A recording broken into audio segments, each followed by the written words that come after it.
Silver jubilee Gujarati फिल्मों का निर्देशन करने के बाद मेहुल कुमार जी ने हिंदी में भी फिल्में निर्देशित की। उनकी पहली फिल्म थी हिंदी में फिर जन्म लेंगे हम, जो कि उनकी गुजराती फिल्म का ही सीक्वल था। उसके बाद उन्होंने गुजराती फिल्म की ही अनोखा पन्ना बनाई हिंदी में, फिर लव मैरिज बनाई। लेकिन उनकी जो सबसे ज़्यादा चर्चित फिल्म रही, जिससे हिंदी फिल्मों में एक बहुत बड़ा पहचान मिली, वो थी मरते दम तक, जिसमें राजकुमार जी ने अभिनय किया था। आइए आज हम फिल्म मरते दम तक को लेकर के मेहुल जी से बातचीत करते हैं। मेहुल जी, फिल्म संगम चैनल पर आपका स्वागत है। मुझे बताया कि आप फिल्में बना रहे थे, डायरेक्ट भी कर रहे थे, सारी चीज़ें चल रही थी, आप प्रोड्यूसर भी बन चुके थे। ये अचानक आपको कैसे ख्याल आया कि राजकुमार जैसे कलाकार के साथ, जिनके साथ उस वक्त लोग बहुत कम करते थे, लोग डरते थे, मरते दम की योजना बन गई? क्या था पूरा किस्सा, क्या हुआ? देखिए, मतलब मरते दम तक प्राणलाल जी ने प्रोड्यूस की थी। प्राणलाल जी की मैंने गुजराती फिल्म की थी, वो सिल्वर जुबली हुई थी। तो प्राणलाल जी, तभी मेरी 2 हिंदी फिल्में ऑलरेडी सिल्वर जुबली हो चुकी थी। तो प्राणलाल जी ने मेरे को बोला कि मेहुल जी, आपके पास कोई हिंदी के लिए स्क्रिप्ट अच्छी है तो हिंदी हम बनाएंगे। तो मैंने बोला हिंदी के लिए मेरे पास स्क्रिप्ट है, और वो राजकुमार जी को दिमाग में रख के लिखी हुई है पूरी। तो वो बोलते राजकुमार जी को दिमाग में रख के लिखी है। मेरा ये बोले राजकुमार ने मेरे को 2 बार ना बोला है फिल्म करने की, ना बोल दिया बोलते।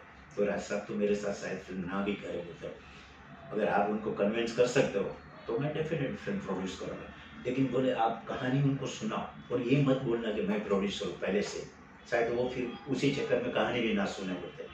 तो मैं बोला ठीक है। मैंने उस टाइम पे मोबाइल तो थे नहीं, तो मैंने बोला मेरे पास राज साहब का नंबर नहीं, बोल मैं आपको नंबर देता हूँ ऑफिस में से। फिर उन्होंने ऑफिस से मेरे को राज साहब का घर का नंबर दिया। तो मैंने राज साहब को शाम को फ़ोन किया। तो मैंने बोला राज साहब, मैं मेहुल कुमार बोल रहा हूँ। बोलते कौन मेहुल कुमार? मेरा राज जी, मैंने बहुत गुजराती फिल्म डायरेक्ट की है और हिंदी मेरी 2 फिल्में रिलीज़ हो गई, लव मैरिज, अनोखा बंधन, दोनों सिल्वर जुबली है। तो एक फिल्म में स्क्रिप्ट लिखी है जो आपको दिमाग में रख के लिखी गई, तो मैं चाहता हूँ कि आप वो रोल करो।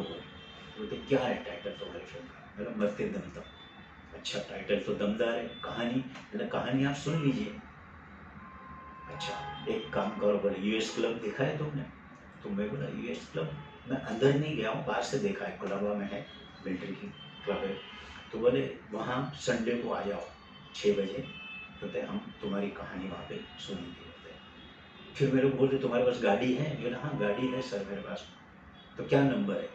तो मैं देख रहा हूँ गाड़ी का नंबर पूछो। तो मैंने बोला सर GJA 5756, गुजरात का मेरे पास फ्लैट थी। तो बोले ठीक है, वहाँ पे मिलते हैं, बोलते हैं तुम 6 बजे आ जाओ उधर संडे को। तो मैं बोला ठीक है। फिर मैंने प्राणलाल जी को फ़ोन किया, प्राणलाल जी खुश हो गए, बोलते कुछ मत बोलना, मेरा नाम मत लेना, कहानी सुन ले, उसके बाद बोले प्रोड्यूसर कौन है तब बताना कि मैं हूँ। मेरा ठीक है। तो मैं तो खुश हो गया, तभी भी मैं बांद्रा ही रहता था। तो मैंने चलो, मैं तो बांद्रा से 5 बजे निकल गया कोलाबा पहुँचते। तो मैं पहुँचा तो वॉचमैन ने बोला are you mister Mehul Kumar? मैं बोला यस। बोले राज साहब ने आपकी गाड़ी का नंबर दिया था। तभी मेरे को रियलाइज हुआ कि यहाँ बाहर की गाड़ी अलाउड नहीं है, तो उन्होंने नंबर भी दिया था, सोचिए। तो बोले वो गोल्फ खेल के बैठे होंगे गार्डन में, आप वहाँ बैठिए, वो आ जाएंगे, फ्रेश होने गए। मैं गया, फिर वो फ्रेश होके आए, मिले मेरे को।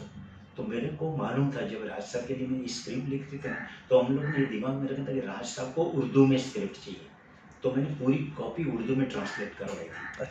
हाँ, तो राज साहब को जैसे स्क्रिप्ट दिया तो उन्होंने देखा, अरे उर्दू में स्क्रिप्ट है, राज जी आपको उर्दू में चाहिए।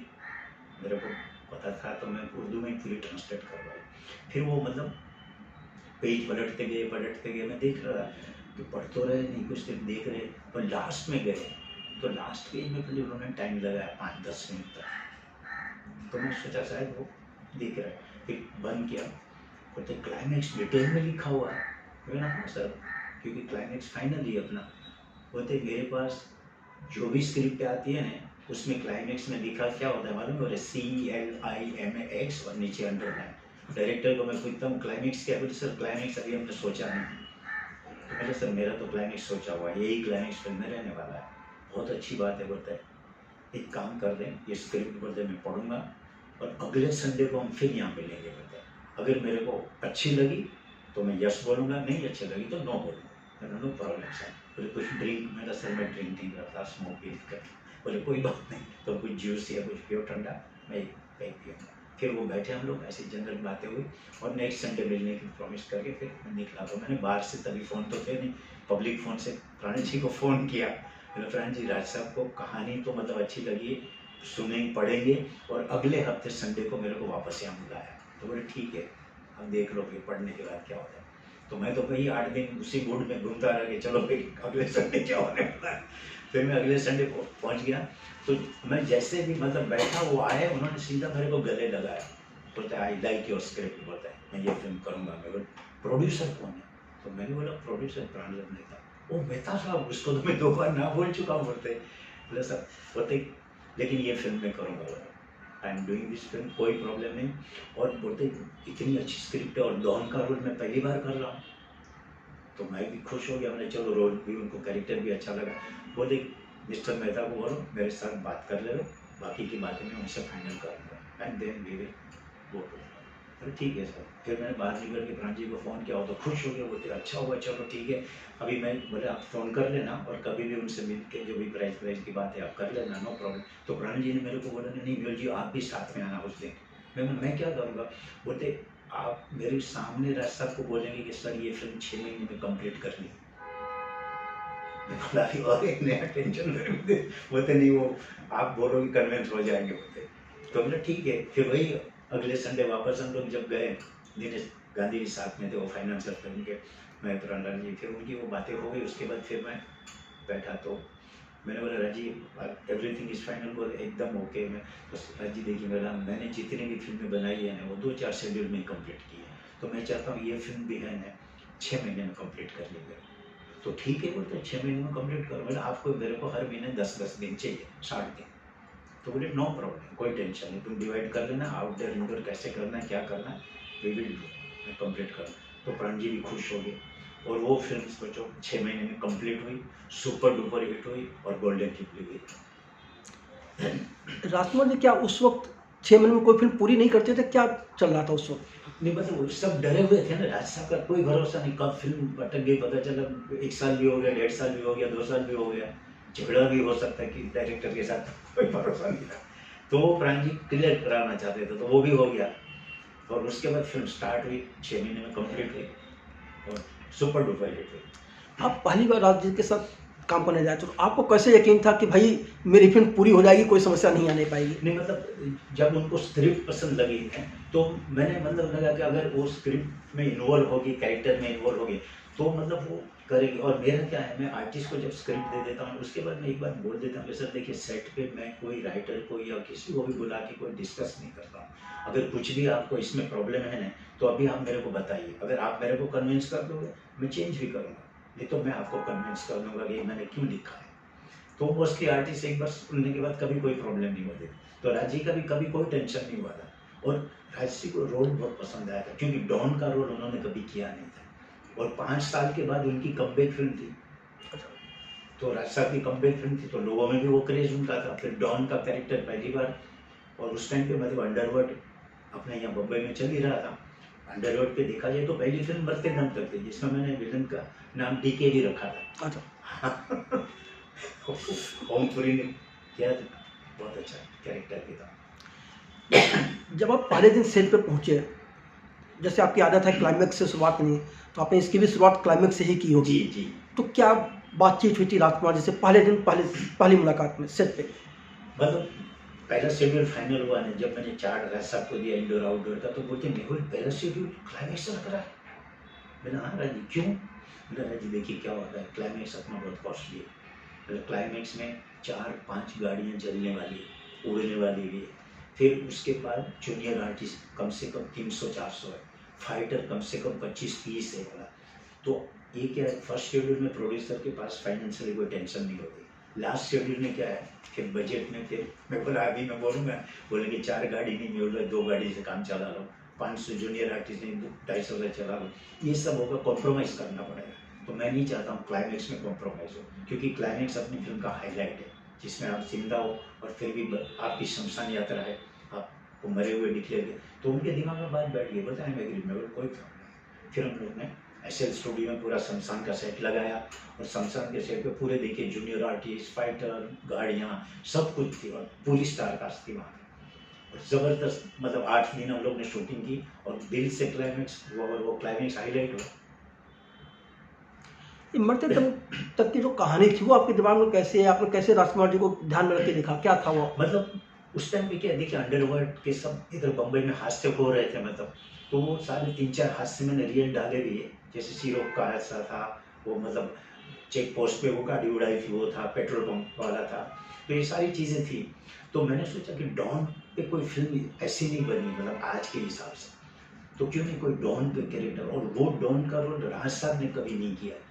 तो राज साहब को दिमाग में रख के मेरा डायलॉग भी बोल पाएंगे और डॉन में उनकी एक इमेज भी ज़बरदस्त बनी हुई रहेगी, और वो उन्होंने किया और राज साहब को लोगों ने एक्सेप्ट भी किया। वो डायलॉग भी वैसे ही थे, सब ज़बरदस्त राज साहब की स्टाइल की है। राजकुमार की डायलॉग बोलने की एक खास अदा रही है और उस अदा में हर डायलॉग फिट नहीं हो सकता था, तो क्या वो बात भी आपके दिमाग में थी, उसी हिसाब से डायलॉग लिखे गए थे? यस यस, पूरे डायलॉग आप देखिए मतलब हर एक मतलब, और राज साहब का क्या एक मैंने देखा है कि उनको उर्दू में स्क्रिप्ट चाहिए ना, वैसे मतलब उर्दू में डायलॉग भी होंगे ना तो वो ज़्यादा पावरफुल बोलते हैं। हिंदी लैंग्वेज थोड़ी उनको प्रॉब्लम होती है, हालांकि वो इंग्लिश में भी हाई फाई थे पढ़े लिखे, लेकिन उनको प्योर हिंदी, अभी जैसे न्यायालय ही बोलना होता है तो वो नहीं बोल पाते थे, अदालत बोलेंगे, तो वो सारी चीज़ें मेरे दिमाग में थी।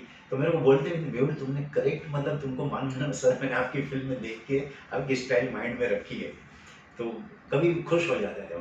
न तलवार की धार से, गोलियों की बौछार से, जब वो बोलते थे बंदा डरता है इससे परवरदिगार, तो वो मतलब एक एक डायलॉग पे मतलब राज साहब भी हो जाते थे। मरते दम तक ऐसा कौन सा संवाद था या डायलॉग था जो राजकुमार जी को बहुत पसंद आया?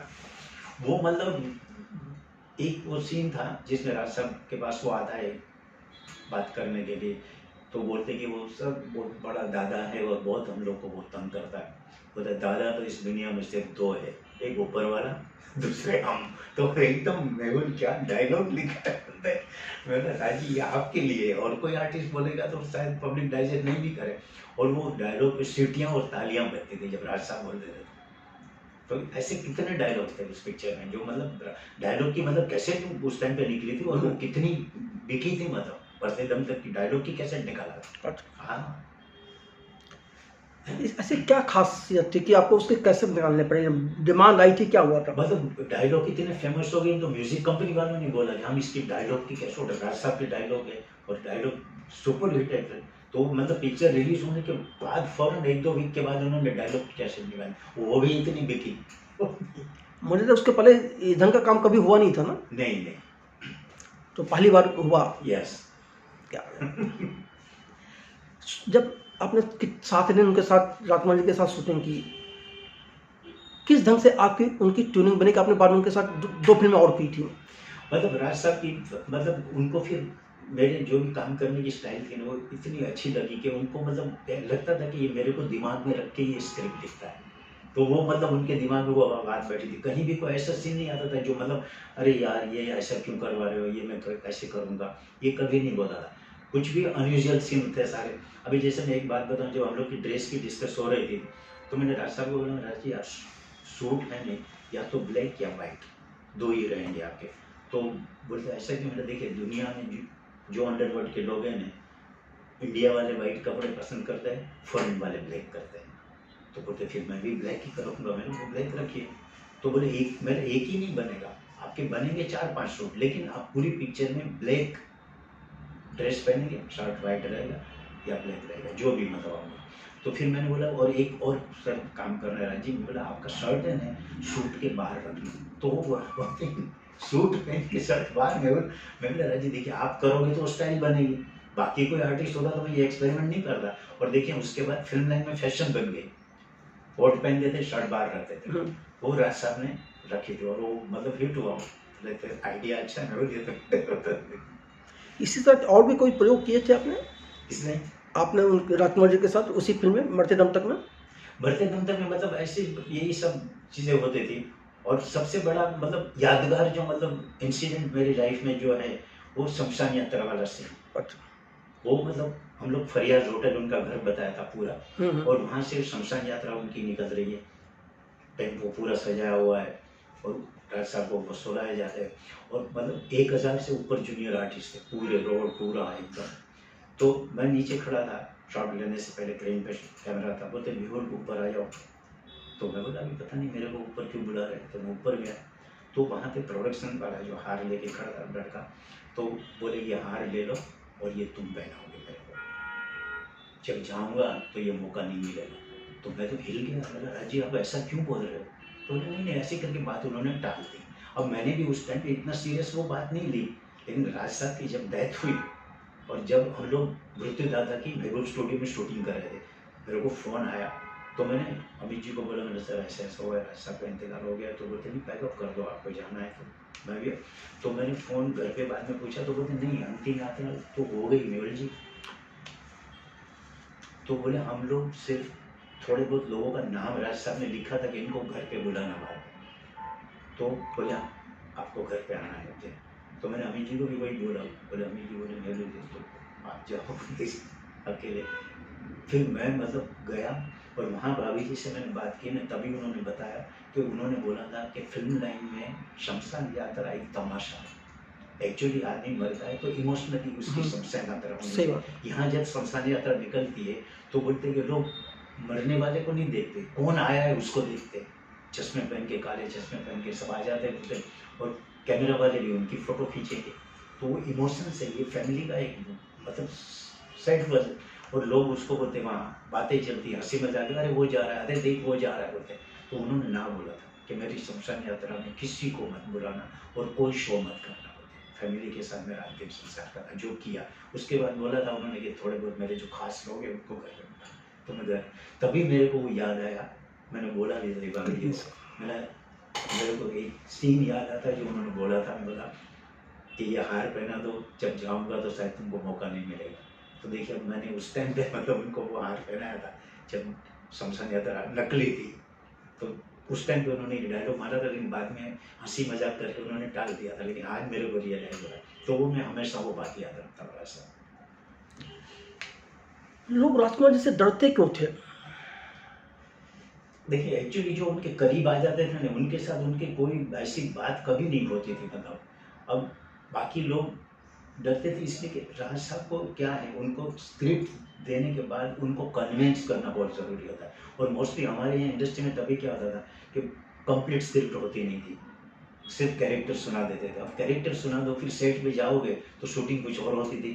फिर कोई कोई डायरेक्टर राइटर को भी सेट पे बुलाते थे, वहाँ पे करेक्शन होता है। तो उस टाइम पे वो उनका दिमाग काम नहीं करता था, बोलते ये क्या है, इधर चेंज हो रहा है बोलते, फिर हमारा इन्वॉल्वमेंट कैसे होगा बोलते। तो उनकी बात सही थी, उनको स्क्रिप्ट दे दो तो वो पूरा मतलब डायलॉग रट के मतलब आते थे घर से। सेट पे कुछ आपको वो करने की ज़रूरत नहीं, एक बार बोल दो ये ले रहे हैं तो ओके चलो नो प्रॉब्लम। तो ये सारी चीज़ें होती थी। मेन कन्विंसिंग का था, उनको अगर हेयर स्टाइल से लेके हर चीज़ में आप कन्विंस कर दो, फिर राशा के साथ कभी कोई टेंशन नहीं पड़ती। मैं तब तो 3 फिल्में की मेरे साथ उन्होंने। जब आपने मरते दम तक की अनाउंस किया कि भाई ये राजकुमार जी के साथ बना रहे हैं आप, इंडस्ट्री में लोगों की क्या राय थी, क्या लोगों ने क्या कहा आपसे? तभी मेरे को मतलब कितने लोग ऐसे बोलते थे कि देख अभी टाइटल तो मरते दम तक रख लिया है, कंप्लीट हो जाए अच्छा है बोलते।